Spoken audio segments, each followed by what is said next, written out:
Ko nozīmē, ja reta audzēja pacientam ir kādi ierobežojumi ārstēšanā Latvijā? Es paņēmu kā piemēru primāru aknu audzēju, jeb holangiokarcinomu, tas ir žults ceļu audzējs, kas var attīstīties gan aknās, pašās aknās, gan žults ceļos.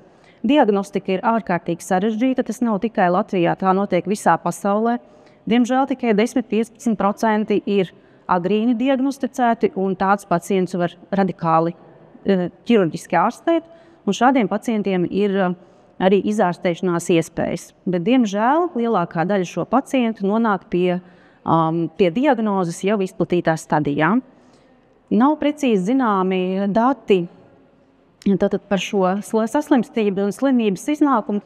Molekulārā diagnostika šobrīd pēc ESMO izskatu vadlīnijām ir holangiokarcinoma ir iekļauta 4 obligāto audzēju sarakstā, kuru būtu jāveic tā saucamā NGS, jeb audzēja genoma sekvenēšana un jānosaka molekulārās izmaiņas. Diemžēl mums nav šobrīd iespējas šo izmeklējumu veikt par valsts līdzekļiem. Tikai pacients, ja nu pats to vēlās darīt, tad viņš var apmaksāt šo izmeklējumu.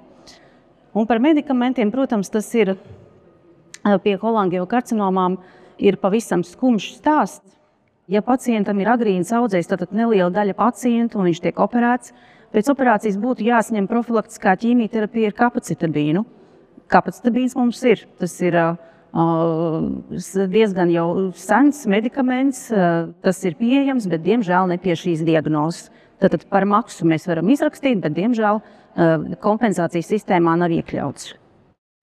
Ja ir audzējs neoperējams, bet vēl nav metastātisks, tad ir parastā ķīmijterapijas schēma kopā ar imūnterapiju.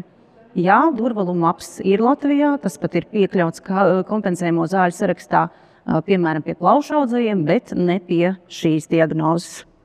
Runājot par molekulāro diagnostiku, jā, šeit jau ir redzat nosvītrots, jo tās mums nav. Principā sakarā ar to mēs vairs arī varam nedomāt par tālākajām līnijām, jo mēs jau nemaz nezinām, kādas ir ģenētiskās izmaiņas. Ja pat mēs veicam šo molekulāro diagnostiku par pacienta līdzekļiem vai par saziedotajiem līdzekļiem un tiek atrasta kāda no mutācijām, mēs redzam, ka ir ļoti daudz, kas mums nemaz nav pieejams.